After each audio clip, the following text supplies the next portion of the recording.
ada percepatan-percepatan yang dilakukan oleh anak muda bernama Mas Gilang yang dia baru masuk tanggal 6 Juni 2021 di Arema. Di situ masuk di saat era sulit karena kita harus menghadapi Covid. Dengan apa yang dilakukan oleh Mas Gilang itu, tujuan orientasinya itu adalah orientasi jangka panjang dan orientasi yang sifatnya bagaimana memberi nilai manfaat kepada banyak orang. Bahkan sekarang dia mau bikin training ground untuk kepentingan kualitasnya tim termasuk Akademi Arema. Saya pikir obsesi ini harus kita dukung bersama-sama. Makanya kita terima kasih media juga memberikan dukungan yang luar biasa mendorong percepatan-percepatan itu.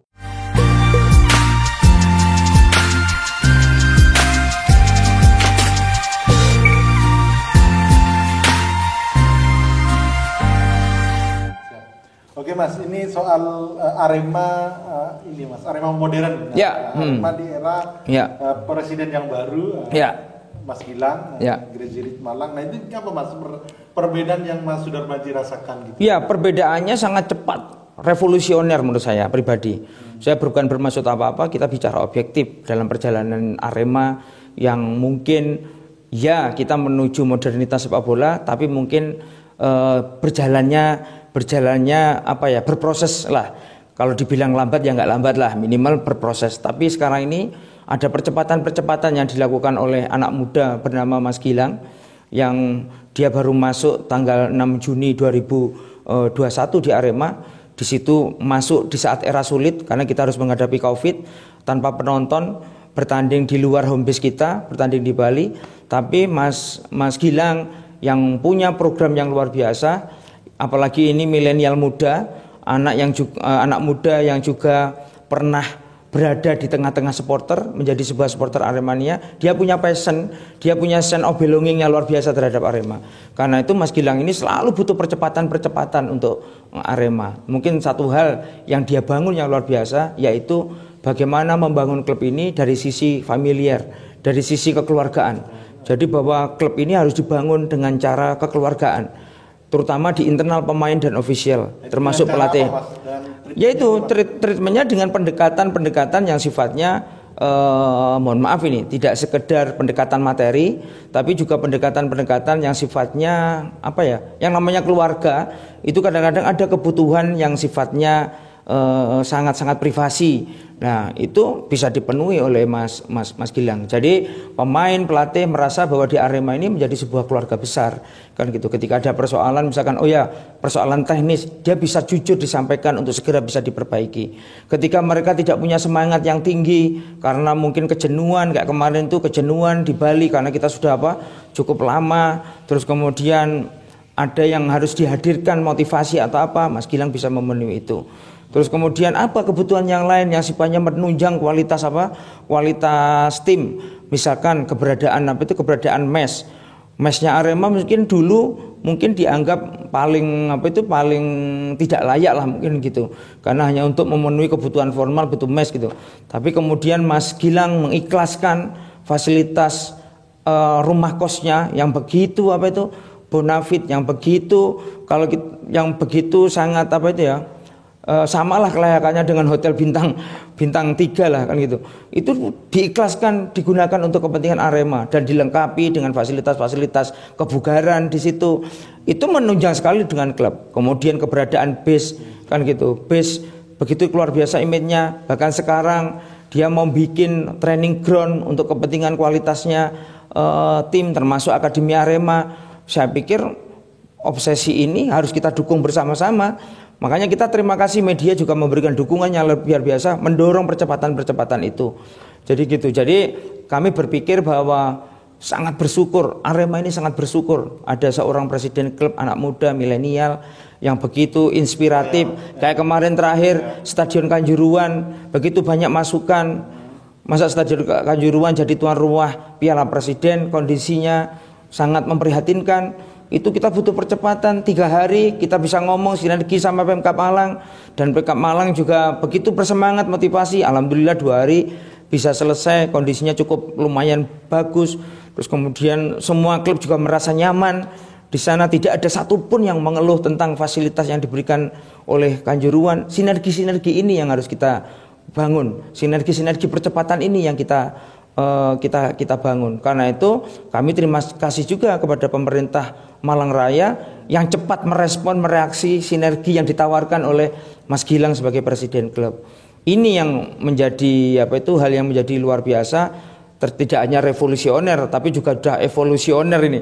Ini juga sangat percepatan yang menjadi kultur yang luar biasa gitu. Nah, ini jadi kan banyak yang mengkritik Mas ya. Ya. Orang yang enggak apa-apa ya.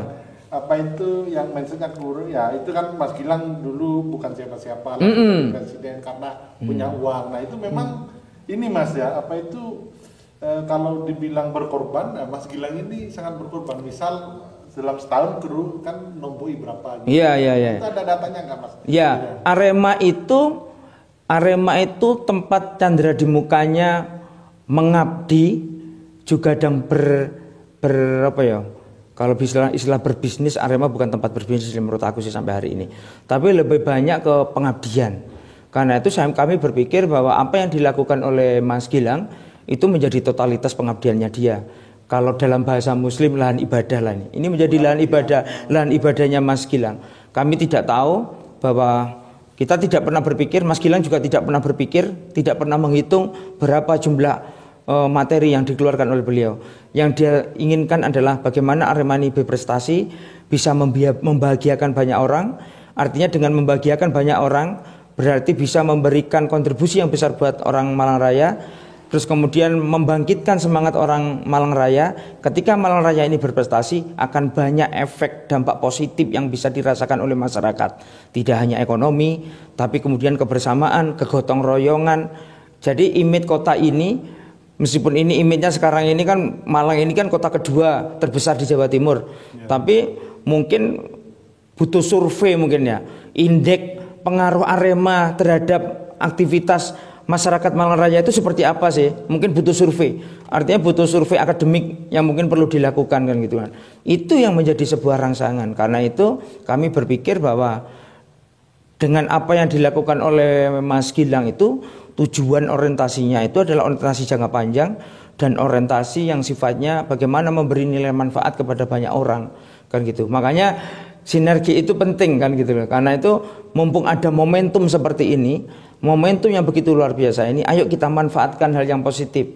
Pemerintah Malang Raya, silakan image Arema ini dipergunakan untuk kepentingan bagaimana membangun gotong royong, bagaimana kita mempersatukan, bagaimana membangun ekonomi kreatif di Malang Raya, bagaimana membangun kekuatan media untuk sama-sama membangun image Malang Raya, bagaimana kita meminimalisir hal yang negatif, bagaimana angka kriminalitas bisa turun dengan menggunakan image Arema kan gitu. Atau mungkin ancaman-ancaman yang sifatnya mohon maaf ini negara misalkan bagaimana kita mengelola menggunakan Arema untuk menekan radikalisme, separatisme, isu-isu yang mengancam pecah belah negara lewat Malang kan gitu. Kayak kemarin misalkan Liga Santri, alhamdulillah kita punya danrem yang luar biasa, bagaimana dia izin dengan baik agar salam satu jiwa itu tidak hanya diidentikan di budaya di Malang Raya tapi di Indonesia. Makanya muncul kalimat bahwa salam satu jiwa Arema, salam satu jiwa Indonesia. Ini menjadi hal yang menarik sebenarnya. Silakan semua menggunakan image Arema tapi untuk kepentingan yang bermanfaat. Nah, mungkin Mas Gilang punya tujuan besar itu. Karena itu sekali lagi sepak bola itu sebenarnya pengelolaan bisnis yang absurd. Karena apa? Kita bilang absurd karena prestasi. Prestasi itu tidak bisa diukur. Artinya di sepak bola itu sekarang kalah, besok bisa menang, kalah lagi, menang kayak Manchester United. Manchester United dulu juara terus, tapi tiba-tiba siapa yang nggak bisa ngalahkan Manchester United? Bisa kalah, kan gitu. Liverpool, setelah juara champion, ternyata juga bisa dikalahkan. Madrid suatu saat juga bisa dikalahkan. Barcelona suatu saat juga bisa dikalahkan. Nah karena itu jangan kita terpaku dalam bahwa sepak bola itu menjadi hal yang pragmatis, tapi bagaimana sepak bola itu menjadi kultur bagaimana kita bisa menggerakkan ekonomi masyarakat, menggerakkan semua sektor yang ada di masyarakat, termasuk hal-hal lain yang bisa memberikan nilai manfaat kepada masyarakat. Ya oke. Jadi Arema ini Mas ya, kalau saya memahami itu Arema sebagai ini Mas ya, sebagai jalan hidup gitu ya. Berarti jalan hidup, betul. Dan juga Arema sebagaimana My way, ya. player efeknya itu ke banyak bidang. Betul, yang betul. Mungkin kalau pragmatis, hitung-hitungan ekonomi, mungkin yang dikeluarkan Mas Gilang itu balik modalnya nggak akan ketemu kapan gitu. Nggak akan ketemu. Bicara di Arema pasti nggak akan ketemu. Karena sepak bola Indonesia ini untuk menjadi sebuah industri yang profitable itu semua lagi berproses. Karena sepak bola kita itu banyak komponen yang harus kita diskusikan, kan gitu.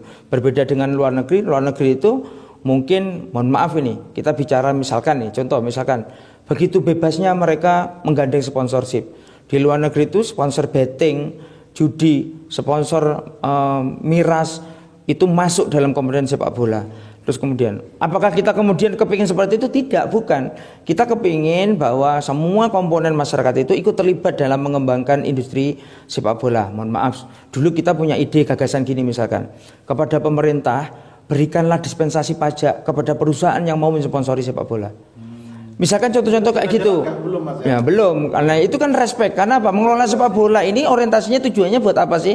Buat kebanggaan timnas kan? Bahwa kompetisi ada, itu semua orientasinya adalah timnas yang berkualitas, timnas yang berprestasi. Ketika timnas berkualitas berprestasi berarti mengangkat hajat martabat negara kan gitu. Karena itu negara perlu hadir. Negara perlu hadir, meskipun negara tidak boleh hadir intervensi dalam sebuah sepak bola.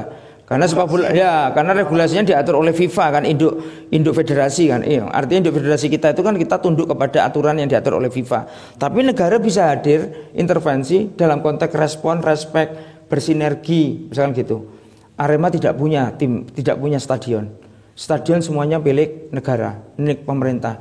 Bagaimana pemerintah mungkin bisa memberikan respect, memberikan kebijakan kepada pemerintah daerah, bagaimana bekerja sama dengan klub dalam konteks pengelolaan stadion. Misalkan kayak gitu misalkan. Atau dalam konteks pajak, kalau misalkan ada perusahaan yang mau nyponsori pajak, itu dikasih dong dispensasi pajaknya kan gitu. Karena sepak bola ini jangan ngomong untung sekarang ini, menjalankan aktivitasnya aja penuh pengabdian kan gitu, penuh pengorbanan kan gitu, termasuk yang dilakukan oleh Mas Gilang karena kecintaannya dia, karena passionnya dia kepada Arema, apalagi dia tinggal di sini, dia punya proximity, punya kedekatan, tinggal di sini, perusahaannya mungkin juga ada di sini, mungkin sudah menjadi kewajibannya dia, panggilan nurani dia, panggilan hatinya dia untuk mengelola Arema ini. Nah, Mas, untuk Arema masa depan ini apa Mas yang akan dilakukan? Kan Mas sudah base terus dan lain sebagainya.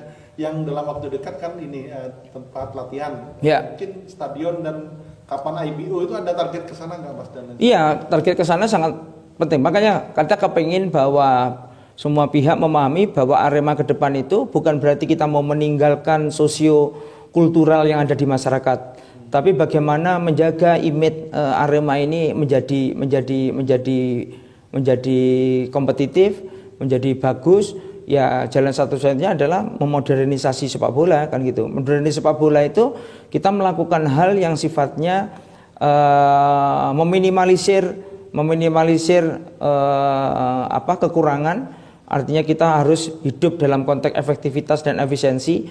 Efisien bukan berarti kita hemat, menyirit, enggak. Tapi bagaimana pengelolaan pendanaan itu memang benar-benar orientasi jangka panjang.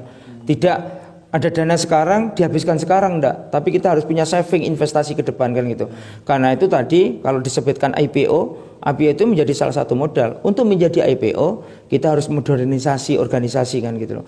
Organisasi dari internalnya Arema sudah harus berorientasi, mohon maaf, profit, tapi tidak menghindarkan sosiokulturalnya bahwa ini milik publik kan gitu loh. Entah IPO nanti pasti akan melibatkan oleh publik Malang untuk bisa memilikan saham nanti seperti apa. Tapi jangka pendek ini ke depan minimal kita sudah punya fasilitas-fasilitas penunjang yang bisa mengimplementasikan efisiensi dan efektivitas tadi. Bahwa kita sudah harus memiliki training ground, latihan. Ya ini kan Mas Gilang sudah memulai ini. Ini kan fasenya kita bikin sayembara desain training ground. Insya Allah akan diumumkan Juli. Setelah itu langsung gas kemudian mungkin butuh waktu 1 tahun untuk menyelesaikan training ground. Setelah itu orientasinya kita kepingin sih kerjasama dengan pemerintah daerah. Ya terima kasih, kita mohon bantuan media untuk bisa memberikan pencerahan dan berjuang bersama. Semoga Stadion Kanjuruhan atau Stadion Gajayana bisa dikerjasamakan, disinergikan dengan Arema untuk kita bisa mengelola itu. Karena dengan mengelola itu, seperti Bali United bisa mengelola Stadion Dipta, saya pikir itu win-win solution yang bisa memberikan kontribusi. Jadi bukan berarti kita tidak berkontribusi PAD kepada pemerintah daerah, tetap kita bisa berkontribusi, tapi kita diberikan hak eksklusif untuk mengelola itu. Kan itu misalkan jangka panjang itu, atau jangka panjangnya lagi, alhamdulillah kalau misalkan Mas Gilang diberikan itu rezeki yang begitu luar biasa, diberikan hidayah, kita bisa bangun stadion. Arema memiliki stadion sendiri dan mengelola sendiri, dan ke depan efektivitas dan produktivitas, dan kita benar-benar bisa mengelola jangka panjang seperti apa. Disitulah tantangan kita untuk menjadi klub profesional, klub yang benar-benar bisa mengelola dirinya sendiri, mengelola kemandiriannya sendiri, mengelola produk-produk sepak bola, mengelola produk-produk edukasi sepak bola. Itu saya pikir, dan Malang akan terangkat juga image-nya bahwa Malang ini memang kota sepak bola. Malang ini kota pabrikan pemain-pemain sepak bola berkualitas kan gitu kan. Jadi memang harus butuh pengabdian, pengorbanan banyak pihak. Pemerintah daerah ya butuh pengabdian, butuh pengorbanan. Di Arema sendiri juga butuh itu, dan kita butuh sokongan, dukungan dari rekan-rekan media. Nah, training ground itu kalau lahannya sudah ada Mas ya? Sudah ada di daerah Saujajar sini, dekat sini. Jadi mungkin ada sekitar 6 hektar. Nanti akan dibangun training ground itu, juga ada masjid, juga ada rumah sakit. Untuk training groundnya itu dibutuhkan sekitar 3 hektaran lah untuk diperuntukkan untuk training ground itu. Jadi punya Mas Gilang Mas ya? Ya punyanya J99, tapi kan bersinergi dengan Arema dan boleh dipergunakan untuk Arema. Kan itu jangka pendek ini kan kita kepingin untuk bisa memiliki training ground itu karena untuk peningkatan kualitas tim. Kan itu. Oke, siapa mungkin terakhir mungkin epilog tentang ini Mas, mungkin kepada Aremania yang menyaksikan ini untuk bisa menjadi supporter yang cerdas itu, mungkin epilog dari Mas Madi, silakan Mas. Ya, kami berpikir bahwa mengedukasi supporter itu saya pikir tidak seperti ketika awal sebuah tim baru lahir, baru kemudian supporternya mengikuti.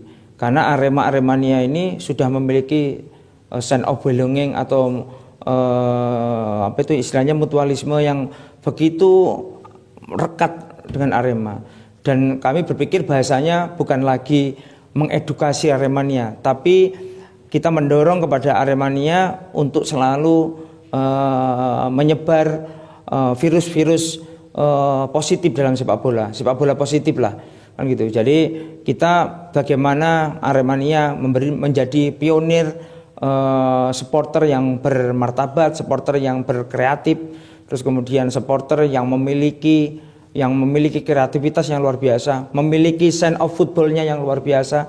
Jadi kami berpikir bahwa kami yakin bahwa Aremania itu akan menjaga klubnya sendiri yang begitu luar biasa, menjaga kotanya sendiri tetap aman, terus kemudian tetap kondusif. Itu saya pikir utama, yang penting. Dan yang paling penting lagi adalah menjaga Arema itu bukan menjadi tugasnya klub Arema secara korporat, tapi menjaga Arema ini menjadi kepentingan bersama. Kepentingannya Aremania, kepentingannya media, kepentingan pemangku jabatan, kepentingan pemerintah Malang Raya, dan semua stakeholder Arema. Ayo kita jaga eksistensi Arema ini. Beberapa klub di daerah lain mungkin sudah mulai tidak terawat, diabaikan, karena mungkin yaitu tadi sense of belonging dan mutualismenya sejak awal tidak terbangun dengan baik. Karena itu Arema harus kita jaga, dan kami optimis yakin Aremania bisa melakukan itu, karena Aremania selalu membuktikan, apalagi sekarang ini fase beberapa minggu ini Aremania kemana-mana membawa virus persaudaraan. Siapapun supporter tamu yang datang di Arema terbuka diberikan kesempatan untuk bisa berada di Malang. Bahkan mereka kawal, mereka layani dengan baik. Aremania punya kemandirian, meskipun mereka tidak berorganisasi, tapi ada kekuatan yang dia miliki, yaitu kultural. Mereka punya kekuatan membiasakan untuk menolong, membiasakan untuk respect, membiasakan untuk menjaga persaudaraan itu. Itu menjadi modal utama lebih dari mewadahi mereka. Meskipun wadah organisasi itu juga menjadi kebutuhan, tapi mungkin merasa mereka dengan menjaga kultur Arema itu jauh lebih utama daripada itu. Mungkin saya pikir itu. Oke. Penting. Jadi kultur Arema itu banyak nilai-nilai kehidupan yang bisa Betul. kita implementasikan. Betul. Oke Mas, semoga Arema tahun depan juara. Amin. Sebagaimana target Presiden Arema. Ya. Itu saja mungkin dari saya. Kurang lebihnya maaf. Assalamualaikum warahmatullahi wabarakatuh. Waalaikumsalam warahmatullahi wabarakatuh. Salam satu jiwa Arema.